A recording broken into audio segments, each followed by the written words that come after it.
आज की इस वीडियो का टॉपिक है multiple product break even analysis graphical representation. इस वीडियो में हम ब्रेक इवन एनालिसिस को ग्राफिकली रिप्रेजेंट करके देखेंगे कि अगर ग्राफ में ब्रेक इवन पॉइंट का एनालिसिस करना हो तो वो कोई भी ऑर्गेनाइजेशन किस तरह से कर सकती है। तो सबसे पहले तो ब्रेक इवन पॉइंट की बात की जाए तो ब्रेक इवन पॉइंट एक ऐसा पॉइंट होता है जिसके ऊपर कंपनी का टोटल रेवेन्यू उसकी टोटल कॉस्ट के इक्वल होता है। और जब टोटल रेवेन्यू टोटल कॉस्ट के इक्वल होता है तो इस सिचुएशन को no profit no loss situation कहा जाता है। और इस पॉइंट को ग्राफ में अगर हम शो करें तो उसे कहा जाएगा कि ये जो है वो ब्रेक इवन एनालिसिस की ग्राफिकल रिप्रेजेंटेशन है। लेकिन यहाँ पर मल्टीपल प्रोडक्ट्स की बात की जाती है तो मल्टीपल प्रोडक्ट्स का क्या मतलब होता है कि जब कंपनी की एक से ज्यादा प्रोडक्ट्स हों तब कंपनी जब ग्राफ बनाएगी ब्रेक इवन एनालिसिस के लिए तो उसे कहा जाएगा कि ये मल्टीपल प्रोडक्ट्स के लिए ब्रेक इवन एनालिसिस किया गया है। अब कंपनी ग्राफिकल रिप्रेजेंटेशन क्यों करती है ब्रेक इवन पॉइंट की? ताकि वो बेटर प्रेजेंटेशन कर सके और वो बता सके कि ग्राफिकली अगर ब्रेक इवन पॉइंट को प्लॉट करना हो तो वो किस तरह से किया जा सकता है। तो बेटर रिप्रेजेंटेशन के लिए कंपनी ग्राफिकल रिप्रेजेंटेशन को यूज करती है। अब अगर हम यहाँ पर एक एग्जाम्पल की बात करें तो लेट्स सपोज एक कंपनी है अली लिमिटेड कंपनी। हम एज्यूम करते हैं कि अली लिमिटेड कंपनी जो है वो बर्तन बनाने वाली कंपनी है और अली लिमिटेड कंपनी इन 3 प्रोडक्ट्स में डील करती है जो कि पहले नंबर पे ग्लास, फिर प्लेट्स में और देन बॉल्स में डील करती है। अब यहाँ पर कंपनी ये 3 प्रोडक्ट्स बनाती है और इन्हें बेचती है। इन 3 प्रोडक्ट से आने वाला कुछ सेल्स रेवेन्यू होगा, कुछ सेल्स प्राइस होगी। हम यहाँ पे एज्यूम करते हैं कि तीनों प्रोडक्ट की जो सेल प्राइस पर यूनिट है वो है 10 रुपीज, 20 रुपीज और 10 रुपीज। यहाँ पर साथ ही साथ अगर इसको सेल किया जा रहा है तो ऑफ कोर्स इस पे पहले से भी कुछ कॉस्ट लग रही होगी। तो हम एज्यूम कर लेते हैं कि जो वेरिएबल कॉस्ट पर यूनिट है, वेरिएबल कॉस्ट वो कॉस्ट होती है जो नंबर ऑफ यूनिट के साथ इंक्रीज करती है और उनके साथ डिक्रीज भी करती है। तो यहाँ पे हम एज्यूम कर लेते हैं कि जो वेरिएबल कॉस्ट पर यूनिट है वो है 5 रुपीज, 14 रुपीज और 6 रुपीज। अब यहाँ पे जितना भी डेटा हमारे पास आ रहा है वो रुपीज में आ रहा है। अब यहाँ ग्राफिकल रिप्रेजेंटेशन के लिए सबसे पहले हमने क्या करना है? सबसे पहले जो सबसे पहला स्टेप है उसके मुताबिक हमने कंट्रीब्यूशन कैलकुलेट करना है पर यूनिट का। तो यहाँ पे हम कंट्रीब्यूशन कैलकुलेट कर लेंगे। कंट्रीब्यूशन हम किस तरह से कैलकुलेट करेंगे कि सेल प्राइस में से वेरिएबल कॉस्ट को लेस कर देंगे, जिस तरह से अभी तक हम कंट्रीब्यूशन को कैलकुलेट करना सीखते आए हैं। तो यहाँ पे 10 में से 5 लेस करेंगे तो 5, इसी तरह से 20 में से 14 लेस करेंगे तो 6 रुपीज और 10 रुपीज में से 6 रुपीज को लेस करेंगे तो 4 रुपीज हमारे पास कंट्रीब्यूशन पर यूनिट आ जाएगा। अब यहाँ पे कंट्रीब्यूशन पर यूनिट की तो हमारी रिक्वायरमेंट है ही है। हमने मजीद क्या करना है कि देखना है यहाँ पर कि किस तरह से अब इसकी रैंकिंग की जाएगी। तो हमने रैंक करना है अकॉर्डिंग टू प्रॉफिटेबिलिटी और यहाँ पे हम प्रॉफिटेबिलिटी जो देख रहे हैं वो कंट्रीब्यूशन की सूरत में देख रहे हैं। तो हमने क्या करना है कि सबसे ज्यादा जो कंट्रीब्यूशन है वो आ रहा है प्लेट्स का, तो इसको नंबर 1 रैंक दे देंगे। उसके बाद ग्लास का नंबर 2 रैंक कर देंगे और फिर बाउल्स का नंबर 3 रैंक कर देंगे। मतलब कंपनी अगर पहले प्लेट्स को बेचे, फिर ग्लास को बेचे और फिर अगर बाउल्स को बेचे तो कंपनी बेटर प्रॉफिटेबिलिटी अर्न कर सकती है। तो यहाँ पर जो ग्राफ बनाने के लिए दूसरा पॉइंट था, जो दूसरा स्टेप था, उसमें हमने रैंकिंग कर देनी है कंपनी की प्रोडक्ट्स की अकॉर्डिंग टू देयर प्रॉफिटेबिलिटी।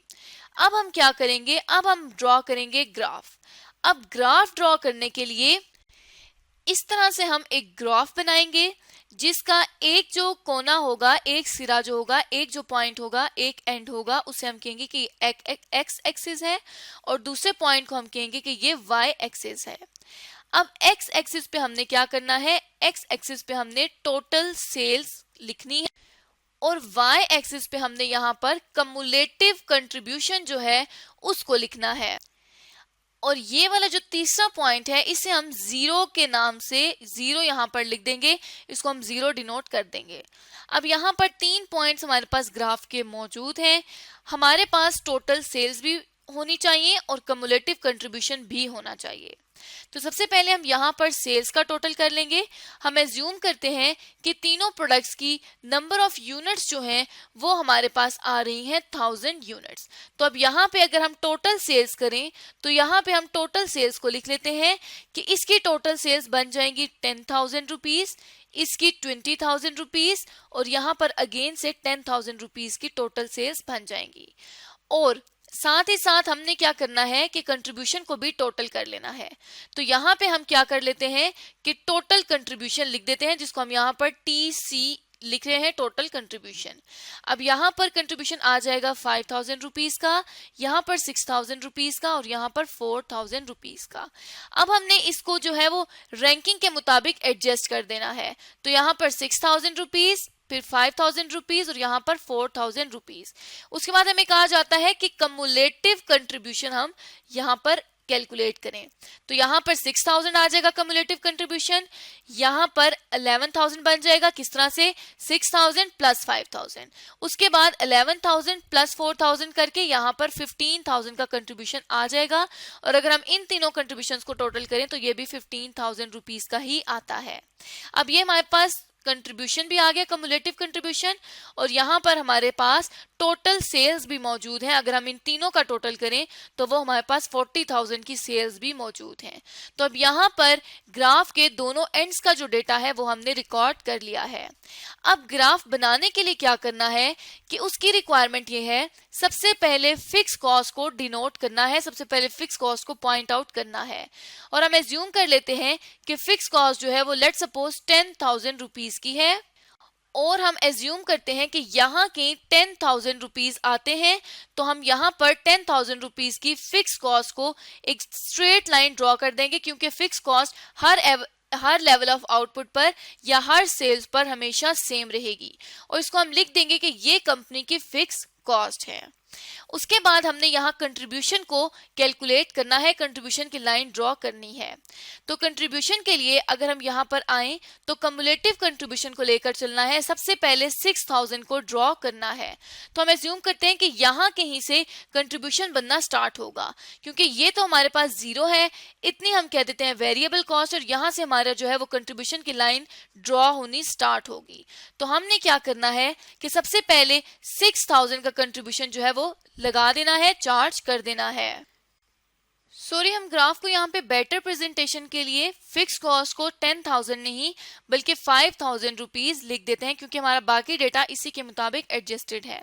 अब लेट्स सपोज यहाँ कहीं से कंट्रीब्यूशन बनना स्टार्ट हो रहा है, क्योंकि फिक्स कॉस्ट को जो है वो कंट्रीब्यूशन कवर करेगा। फिक्स कॉस्ट जो है वो कंट्रीब्यूट करता है टुवर्ड कंट्रीब्यूशन जो है वो कंट्रीब्यूट करता है टुवर्ड्स फिक्स कॉस्ट। तो हम इस पॉइंट को कह देते हैं कि ये पॉइंट के है, और यहाँ से एक लाइन ड्रॉ कर देंगे जो कि 6,000, ये 5,000 है, और जो कि 6,000 तक जाएगी, जो कि हमारी पहले कंट्रीब्यूशन की जो है वो पॉइंट है। तो यहाँ से हम एज्यूम करते हैं कि इस जगह पर कहीं पहला हमारे पास कंट्रीब्यूशन आ रहा है, और पहले जो है वो प्लेट्स का है, तो इसे हम P कह देंगे।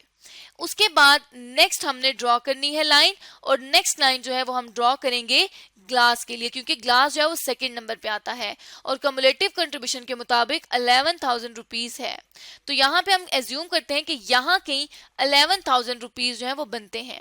तो हम क्या करेंगे मजीद, अब इसी लाइन को हम ऊपर ले जाएंगे और यहाँ पे हम कह देते हैं कि कहीं 11,000 रुपीज आ रहे हैं। अब अगर हम इसका थोड़ा सा एनालिसिस करें तो ये हमारे पास 11,000 रुपीज का पॉइंट है, जिसे हम कह देंगे कि ये G पॉइंट है। और इसकी तरफ अगर हम नीचे की तरफ आए तो हम देख सकते हैं कि पहले हमारी सेल्स कम थी। अगर हम इस सेल्स को कहें तो लेट्स सपोज ये हमारी सेल्स 10,000 है। अब क्युमुलेटिव सेल्स की तरफ आए तो यहाँ पर 30,000 की सेल हो जाएंगी मजीद 20,000 ऐड करके, और यहाँ की मजीद 40,000 की सेल्स आएंगी। तो अगर हम यहाँ पर देखें तो अब कंट्रीब्यूशन भी बढ़ रहा है, तो यहाँ से सेल्स की भी अमाउंट आगे जा रही है, यहाँ से सेल्स भी इंक्रीज हो रही हैं। अब लास्ट जो पॉइंट है उसके मुताबिक हमने क्या करना है, यहाँ कहीं 15,000 आ रहा है तो यहाँ हम 15,000 को प्लॉट करेंगे। यहाँ से हमने कंट्रीब्यूशन की लाइन को और मजीद एक्सटेंड करना है और यहाँ तक ले आना है। लेट सपोज कि इस पॉइंट पर 40,000 रुपीज की सेल्स भी आ रही हैं, तो अब इस पॉइंट को हम कह देंगे कि ये पॉइंट है बी। अब हमने क्या करना है कि एक स्ट्रेट लाइन ड्रॉ कर देनी है, और वो कहां से करनी है, जो इस पॉइंट के को और साथ ही साथ इस पॉइंट बी को मिलाएगा, इस लाइन को हमने ड्रॉ कर देना है। अब ये जो लाइन हमने बी से के पॉइंट तक की बनाई है, इस पॉइंट को हम एवरेज कंट्रीब्यूशन भी कहते हैं। और क्योंकि 3 प्रोडक्ट हैं, मल्टीपल प्रोडक्ट्स हैं, तो उनके लिए एवरेज कंट्रीब्यूशन की लाइन भी ड्रॉ करना जरूरी है, क्योंकि वो एवरेज पर बेस करती हैं। तो अब यहाँ पर जिस पॉइंट पर ये एवरेज कंट्रीब्यूशन और फिक्स कॉस्ट की लाइन एक दूसरे को क्रॉस कर रही हैं, इस पॉइंट को हम कहेंगे कि ये पॉइंट कंपनी का ब्रेक इवन पॉइंट है। और इसी पॉइंट को अगर हम स्ट्रेट अवे नीचे की तरफ ड्रॉ करेंगे तो हम देख सकते हैं कि ये 10,000 रुपीज की सेल्स आ रही हैं। तो ब्रेक इवन सेल्स कितनी हो गई, 10,000 रुपीज की। इस ग्राफ से हमें ये पता चल रहा है। अब यहाँ पे फिक्स कॉस्ट और एवरेज कंट्रीब्यूशन की लाइन हमने क्यों ड्रॉ की है, क्योंकि अगर हम ब्रेक इवन पॉइंट का फॉर्मूला याद करें तो उसमें क्या था कि contribution divided by fix cost. तो यहाँ पे एवरेज कंट्रीब्यूशन की लाइन जहां पर फिक्स कॉस्ट की लाइन को क्रॉस करेगी, उस पॉइंट को कहा जाएगा कि ये ब्रेक इवन पॉइंट है फॉर मल्टीपल प्रोडक्ट्स। और अगर सिंगल प्रोडक्ट के लिए होता तो हम कंट्रीब्यूशन, सिंगल जो कंट्रीब्यूशन था उसकी लाइन को फिक्स कॉस्ट के साथ कंपेयर करते और जिस पॉइंट पर वो दोनों मैच होते उसे हम कहते कि ये सिंगल पॉइंट का ब्रेक इवन है। अब इसका क्या मतलब हुआ कि जब कंपनी 10,000 रुपए की सेल्स करेगी, तब कंपनी की no profit no loss situation होगी। तो इस तरह से हमने ग्राफिकली रिप्रेजेंट करके देख लिया कि ब्रेक इवन पॉइंट को मल्टीपल प्रोडक्ट्स के लिए किस तरह से ड्रॉ किया जाता है एक ग्राफ में। तो इस तरह से आज की इस वीडियो में हमने मल्टीपल प्रोडक्ट्स के ब्रेक इवन पॉइंट की ग्राफिकल रिप्रेजेंटेशन सीख ली।